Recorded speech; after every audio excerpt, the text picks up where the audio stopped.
Fala galera, tudo bem? À medida em que a primeira fase, né, a fase de grupos da Euro vai se aproximando do fim, acho que dá para fazer um apanhado, um resumo de algumas das situações, fazer algumas análises também um pouco mais amplas. É claro que ainda é cedo para fazer uma avaliação geral do ponto de vista tático do que foi a Euro e tudo, porque isso a gente vai precisar esperar o fim da competição como um todo. Mas o que foi mostrado até agora, né, sabendo que ainda não chegou ao fim a fase de grupos em todas as chaves, já traz alguns tópicos que são tópicos interessantes. Por exemplo, ao falar sobre alguns dos principais times dessa Euro até agora, alguns dos principais destaques individuais e coletivos, um ponto acaba sendo bastante comum, bastante frequente. O destaque para algumas peças do campeonato italiano, da Série A. E eu acho isso bem interessante porque o nível técnico, tático do campeonato italiano vem crescendo muito nas últimas temporadas. Eu tenho batido bastante nessa tecla aqui. Para mim, nas últimas duas temporadas, o campeonato não ficou devendo para nenhum outro nas grandes ligas italianas, porque de fato tem sido um campeonato cada vez mais interessante, resgatando um pouco do status que a Itália teve em outros momentos, mas que perdeu muito na década passada. E aí, é curioso porque quando a gente olha para alguns dos times mais influentes dessa Euro, geralmente a gente vai falar, os times mais influentes da Euro, numa Euro, provavelmente serão os times mais influentes do futebol europeu. Então a gente tem a tendência de olhar para uma Champions, por exemplo, e pegar as principais forças, os principais clubes, as principais camisas, porque de fato é o caminho natural. Só que nessa fase de grupos, até agora nessa Euro, a gente tem visto dois clubes muito influentes que não tem nada a ver com essa hierarquia de forças dentro do continente no âmbito dos clubes e que tem muito a ver com o fortalecimento técnico e tático do campeonato italiano nas últimas temporadas. Eu tô falando de Sassuolo e Atalanta, duas grandíssimas atrações do campeonato italiano nessas últimas temporadas, e que a gente está vendo um reflexo muito nítido disso na forma das equipes, não só jogarem, mas de alguns dos destaques individuais que estão ligados, evidentemente, à forma de cada uma dessas peças entrar em campo e ser explorado do ponto de vista coletivo também. Então, é claro, se a gente quiser começar pela Itália, possivelmente o melhor futebol da primeira fase, o que para muita gente foi uma surpresa. Eu falei um pouco sobre a Itália no vídeo da prévia da Euro, em que eu falava sobre como a Itália para mim era um caminho contrário em relação, por exemplo, ao da Inglaterra. A Inglaterra despertava uma curiosidade, talvez uma expectativa até um pouco acima do lógico, porque a Inglaterra tinha muitos nomes se destacando individualmente, mas não tinha ainda um conjunto definido. A Itália vem com um conjunto sendo construído há algum tempo, com um nível coletivo de desempenho bem bom, com vários destaques individuais também, mas sem grande reconhecimento, porque foi uma década de resultados ruins na maior parte desses últimos anos para a seleção italiana. Então foi uma seleção que largou a Euro sendo deixada um pouco de lado, não aparecia entre as principais, não estava entre as cotadas, entre as que eram muito observadas, e a primeira fase acabou projetando demais a seleção. Isso quer dizer que vai ser campeã? Não quer dizer nada, pode cair nas oitavas ou pode ser campeã, e não vai apagar o bom nível que apresentou dentro da fase de grupos.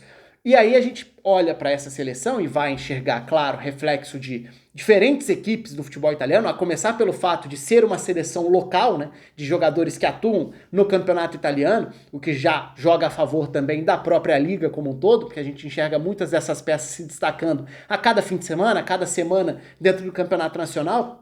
Mas a influência desses dois times que eu citei já começa aí, dentro da própria seleção italiana. Então, por exemplo, ao falar de um Sassuolo, a temporada do Locatelli como esse homem de distribuição num time que com o De Zerbi, que agora saiu, foi pro Shakhtar Donetsk, mas que fez um grande trabalho no comando do Sassuolo, um time com muita estrutura, uma saída de bola muito estruturada, muita consciência de como iniciar a saída de bola para gerar vantagens. Gerar vantagens, por exemplo, para encontrar um Berardi podendo desequilibrar partindo do lado para dentro.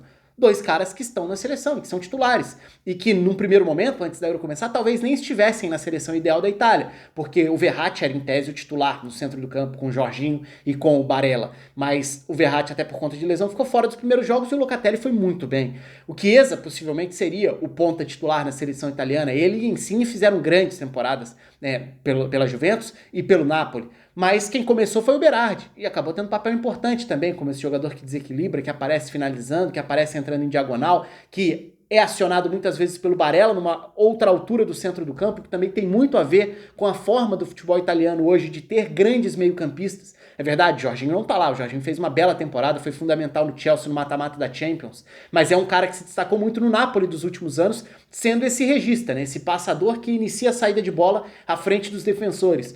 é o mais recuado dos meio-campistas, mas é um dos mais importantes termômetros para distribuição, troca de passes e avanços. Então ele tem ao lado o Locatelli, um cara muito acostumado a fazer essa saída de bola e a fazer a bola rodar na equipe do Sassuolo, que fica muito com a posse da bola. E aí, numa altura um pouco mais avançada, o Barella faz isso na Inter, alternando posicionamentos no time do Conte, abrindo para receber quase como ala, invertendo posições com o ala na Inter, em outros momentos atacando um pouco mais próximo da área adversária, tem feito isso na seleção italiana, numa terceira altura do meio campo, inclusive, muito menos participativo na saída de bola, mais participativo e decisivo perto da área adversária para municiar o ataque.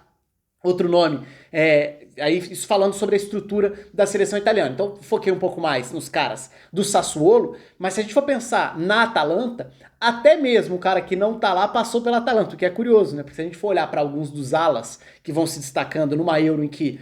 aí é um reflexo natural, né? Se a gente for olhar para as últimas temporadas, a ideia de atacar com 3 zagueiros tem sido cada vez mais frequente. Então não tem nenhuma surpresa ou tendência de agora em olhar para 3 zagueiros. Isso já vem acontecendo, é um fenômeno que vem acontecendo aí há meia década, pelo menos. Teve, por exemplo, um período em que o Conte estava no Chelsea e que muitos clubes da Premier League passaram a tentar combater o Chelsea do Conte jogando com 3 zagueiros. Ainda que naquele momento, muito mais com um objetivo de um papel defensivo, de se defender contra os alas. Mas se a gente for olhar nesses últimos anos, cada vez mais equipes atacam a partir dos 3 zagueiros. E isso tem acontecido bastante também na Euro. E é claro que aí não é uma influência apenas italiana, embora tenha muito do Conte como um influenciador ao longo dos últimos anos, isso passa por diversos treinadores. Um deles, Gasperini na Atalanta. Então a Atalanta, pela forma de jogar também, é um dos times mais agradáveis de ver na Itália e na Europa nessas últimas temporadas e que também tem nomes que se destacam nessa Euro individualmente, seja por uma questão tática ou por uma questão individual. Então, por exemplo, a gente vai falar de uma questão individual. Gosens, dono de uma das melhores atuações individuais da fase de grupos da Euro. A brilhante atuação em que ele acabou com a seleção de Portugal a partir de uma vantagem tática e de uma deficiência que Portugal teve em não limitar esse espaço e essa vantagem tática. Mas o Gosens, no jogo entre a Alemanha e Portugal, foi um grande destaque. E é um papel que ele faz muito na Atalanta. A Atalanta tem um peso muito grande dos seus alas no momento ofensivo. A Atalanta usa muito, inclusive, um ala cruzando para o outro para atacar a segunda trave, o ala acelerando. O Gosens foi decisivo diante de Portugal, jogando exatamente como o ala pela esquerda na seleção da Alemanha. Um outro ala muito influente nessa fase de grupos, Meili, que foi novidade nessa temporada na Atalanta, né? Ele não é um titular, o titular do lado direito é o Hateboer, mas o Meili foi ganhando cada vez mais minutos ao longo da temporada, até por lesões do Hateboer também, e na seleção da Dinamarca, jogando pelo lado esquerdo, inclusive, muito participativo, muito importante nessa construção ofensiva da seleção da Dinamarca. E aí, falando em ala da Atalanta, tem um que não tá lá, mas que fez uma boa temporada e que também foi muito bem nessa fase de grupos, Spinazzola, a ala da Roma, um jogador que foi também da Atalanta, do Gasperini, e que na Roma teve momentos muito bons, atraindo, concentrando muito a estrutura de ataque da Roma pelo lado esquerdo, porque ele é um ala que tende a atacar quase como um meia aberto, até porque ele tem essa facilidade de receber e partir para um drible, seja para dentro ou para fora. Um dos nomes mais importantes dessa construção ofensiva da Itália, que tem do lado direito um lateral que fica mais na base, né? Seja ele um lateral de fato, a Itália já teve diferentes jogadores nessa fase de grupos, pode ser um Florenzi, pode ser um Di Lorenzo, pode ser um Toloi, então pode ser de fato um terceiro zagueiro. O Toloi chegou a jogar, inclusive numa variação da Atalanta ao longo da temporada, algo raro, a Atalanta quase sempre joga com 3 zagueiros, ela pode variar o posicionamento dos seus jogadores de meio e frente. A linha de defesa dificilmente varia, mas a Atalanta chegou a fazer um jogo contra o Verona nessa temporada, jogando com linha com 4, e o Toloi era justamente o lateral, função que ele pode fazer na seleção italiana, e já foi utilizado assim. Então você pode escalar diferentes perfis para a lateral direita, porque na lateral esquerda a ideia é ter o Spinazzola virando um ala no momento com bola. O Insigne centraliza, libera o corredor, o Spinazzola ataca. Então são todos mecanismos que são muito frequentes quando a gente olha para esses jogadores dentro do futebol italiano. E na Roma ele foi um jogador bem importante, ainda que tenha sofrido com lesões também, na reta final da temporada fez bastante falta nos jogos em que ficou fora, quando a Roma cai de produção, já ali no momento em que o trabalho do Paulo Fonseca já estava praticamente definido que ele sairia, né, no fim da temporada. E outros destaques que foram grandes destaques do campeonato italiano, e aí eu acho que acaba sendo natural, porque são alguns dos grandes destaques do futebol mundial. Por exemplo, Lukaku. Lukaku foi um dos melhores atacantes da temporada europeia, então não é nenhuma surpresa que ele seja um dos principais nomes e que gere muitos holofotes dentro da Euro. É até esperado que isso aconteça.